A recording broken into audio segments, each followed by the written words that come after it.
Hello, everyone, and you're very welcome to my session for Festive TechCalendar 2022. The title of the session is How Your Microsoft 365 Presence Can Drive Your Azure Migration Strategy. I know that's a very wordy title, but what we're going to do is, like the Ronsi lads, we're going to try and do exactly what it says on the tin. We're going to try and describe how having a Microsoft 365 cloud presence can drive you towards Azure migration and give you some ideas around how that migration strategy might look. Quick introduction, my name is Michael Durkan. I am a Microsoft Cloud Technical Lead based in Ireland. I'm focused on Azure and Microsoft 365 technologies for a number of years now. I am multiple Azure certified. I'm a speaker and a content creator. Before we get into the session, I want to mention our fundraiser and our charity for this year's Festive Tech Calendar, and that is Missing People. This is a very worthwhile charity, especially at this time of year. It's Christmas time. Everyone wants to have a roof over their heads and a safe place to be and a safe place to live. Every year in the UK, 86,000 children go missing. And, as we know with children, the longer they're missing, the greater the chance of harm and the longer they're vulnerable. We want to keep those children safe. We want to get them back into their homes. And Missing People is a charity that helps not it's not just about finding those people, it's about supporting the families of those missing children and missing people and giving them the support that they need to help find them. So if you can, please go to our Just Giving page and make a donation. No matter how small, it does make a difference. So let's get into the session and let's go back in time a little to 2007, and that's 15 years ago. And when we think of cloud computing, that's actually how old cloud computing is. It goes back to 2007, back when Microsoft were privately offering Exchange online hosted services to some corporate clients. This wasn't out in the mainstream yet. If we take a look at a snapshot of time of what was going on in 2007, The Departed was the big movie at the time. Everyone remembers that song, Rihanna. Dancing around with her umbrella. Man United, remember them? They used to win things even after Roy Keane left. That's a long time ago now. And there's Steve Jobs down in the bottom corner. And in 2007 was when we launched the first iPhone. So that pretty much everyone has a smartphone these days, but that was really the launch of the smartphone revolution back in 2007. Having done the Exchange hosted service for some of their corporate clients privately in 2007. Microsoft had the idea in 2008, and this man, Steve Ballmer, who I've no doubt danced many times to Umbrella by Rihanna, he had the idea that he was going to release this out into the mainstream. And what that became was Microsoft Online Services Business Productivity Online Suite, or BPOS for short. And those of us of a certain age will remember BPOS. It was a pretty simple offering. And what we got was effectively Exchange Online hosted email, SharePoint Online for hosted collaboration, and we got Office Live Meeting and Office Communications Online, which I suppose when you think about it were the precursors to Teams and Skype that we all know and use so much today. So over the years and over the 15 years, BPOS has evolved into Office 365 and into Microsoft 365 then eventually. And there's been lots of new names, logos along the way. And with that also has become a massive uplift of the service offerings that are available in the different plans. So initially it started off, BPOS wasn't a really catchy name, was it? So we went to Microsoft Office 365. We then went down to just Office 365. Changed logo, and then we went to Microsoft 365, and now all of a sudden we're down to a symbol, kind of like when Prince decided all those years ago that he didn't want to be called Prince anymore and just wanted to be a symbol. I'm only joking. It is called Microsoft 365 still.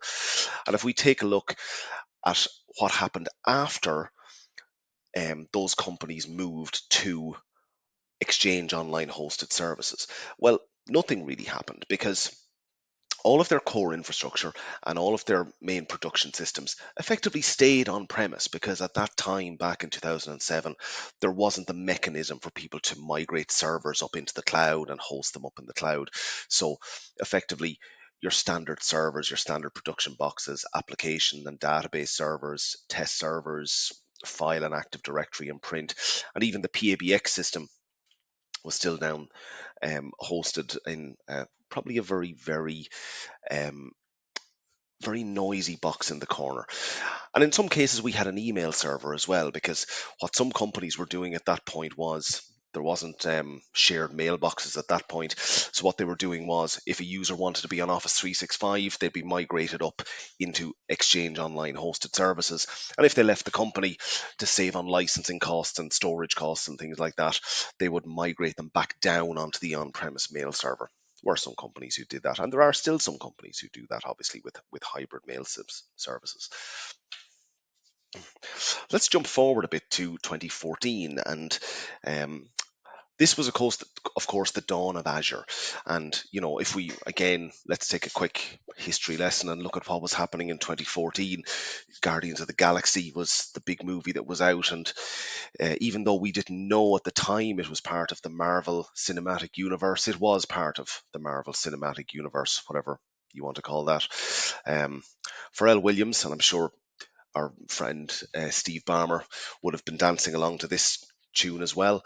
Um, Man United stopped winning things, and all of a sudden, Man City started winning things. And, the less said about that, the better, really, from my perspective. Shows you who I support. Um, it was the first time, 2014, that this man gave a hint that he might be interested in the US presidential election. And, little did we know how serious he was, and the fact that he might be going at it again. And over in Redmond, there was rumors of this thing called Red Dog, and we all wondered what it was. And of course, Red Dog was the project code name internally at Microsoft for what became Microsoft Azure. So there's our little history lesson over with. So let's look at our Microsoft 365 business plans as they look today, okay? And just to be clear, we're going to look at Microsoft 365 and Office 365 enterprise plans here. But before we go on, for Microsoft 365, this is designed for companies who have up to 300 users, and that's the license limit there. If you go over that, you have to move to an Office 365 enterprise plan. So if we look at the basic package, pretty simple and pretty much in line with what we would have seen for what the equivalent of the original BPOS was. We get our Exchange Online, we get our SharePoint Online, we get Teams with our chat, audio and video calls. We've OneDrive of 1 terabyte per user, although that can be obviously changed within the 365 portal, and we get Yammer, and we also get Active Directory SSO if you want to sync your identities from Active Directory up into Azure AD.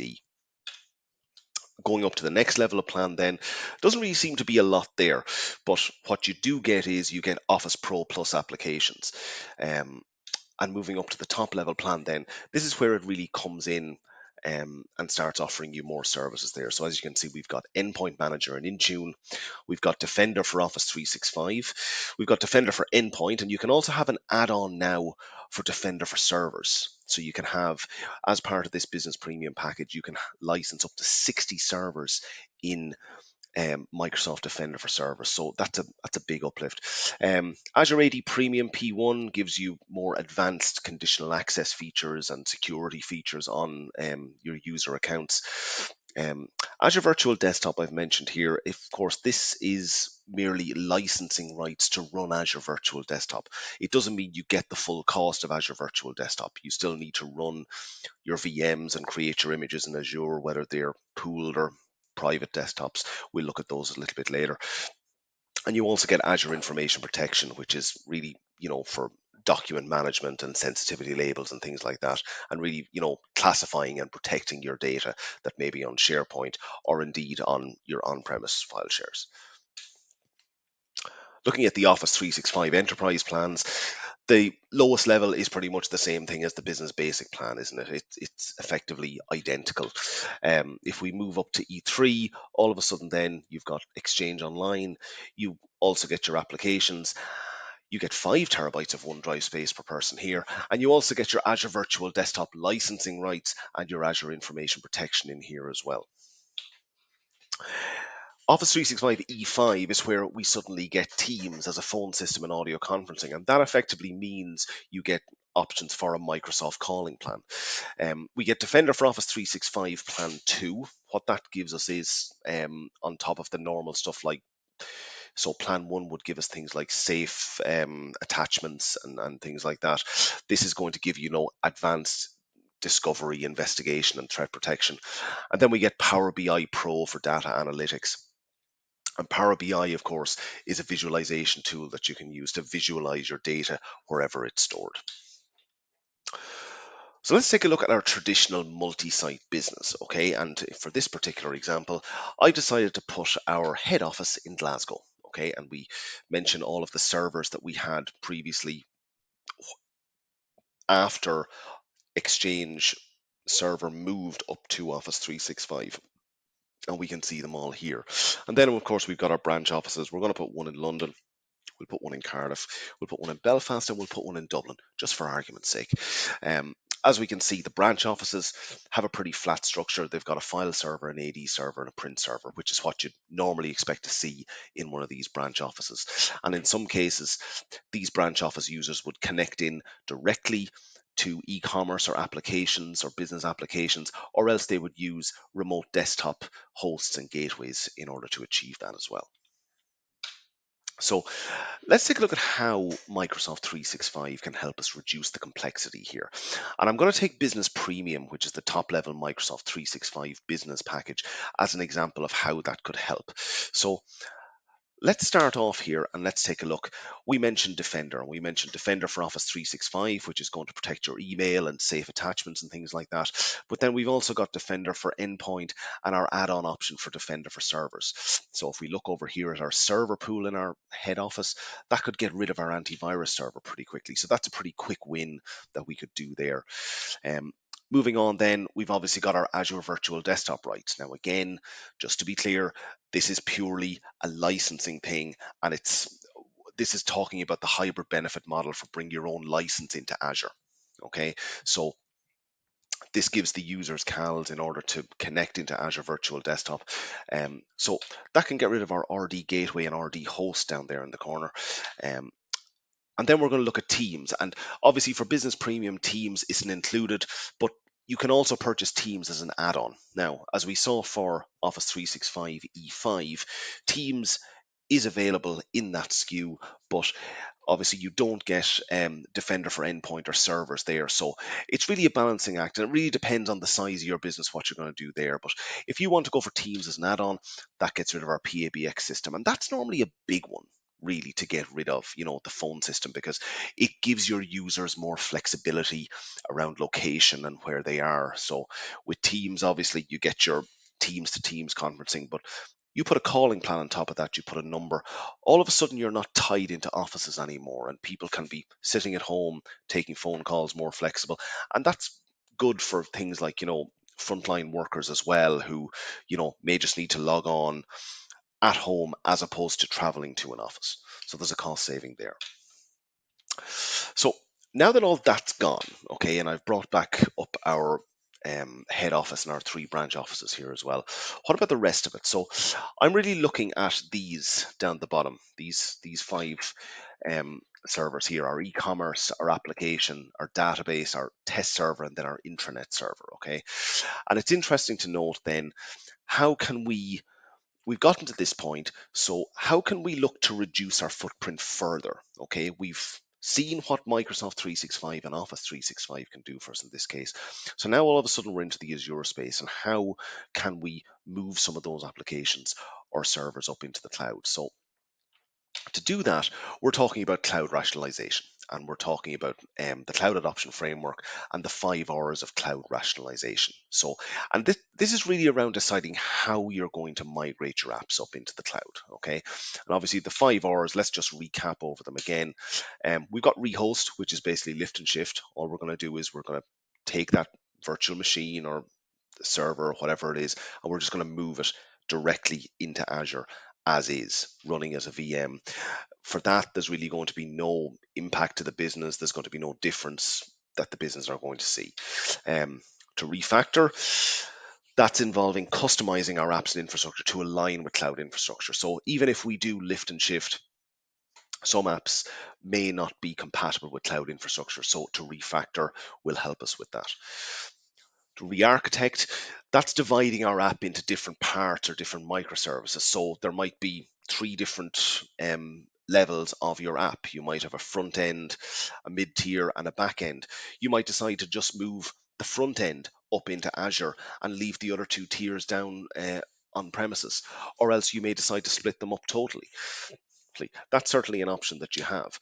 To rebuild is to completely rebuild and redevelop your app, and this is certainly the most expensive option available and probably the most time consuming as well. And that really depends on two things. And moving on to the last one then is to replace. You could replace the app with a cloud native SaaS application, but you're really only going to be rebuilding the app if there is no SaaS application that is compatible with what your company wants to do available to you, or if a re-architecture isn't going to work and you need to fully rebuild and redevelop it. And obviously, the rebuild part is going to take an awful lot of time and an awful lot of money. So you just need to be mindful of that.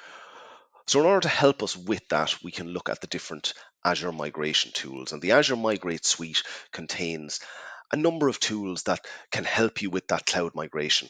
So first of all, we've got the Azure assessment and discovery tool.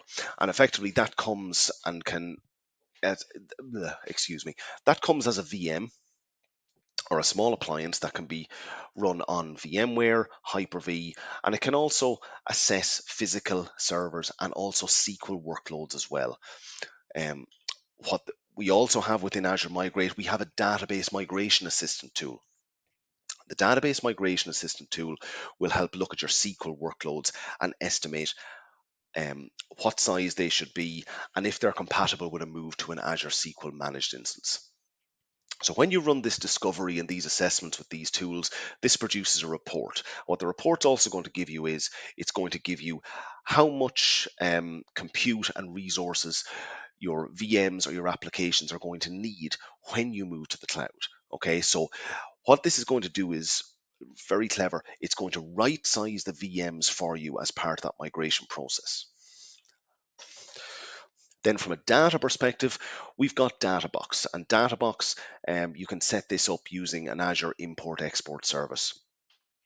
You have three different types of data box to choose from. And effectively what happens is when you order a data box, Microsoft ships you a data box. So that can be either an 8 terabyte disk, which is literally the size of a 2.5 inch disk. You can get a data box, which is one of the larger disks, which is 100 terabytes, or else you get a data box heavy. And that's what, yes, that does say 1 petabyte there. And yes, it does come on wheels. Very impressive piece of kit.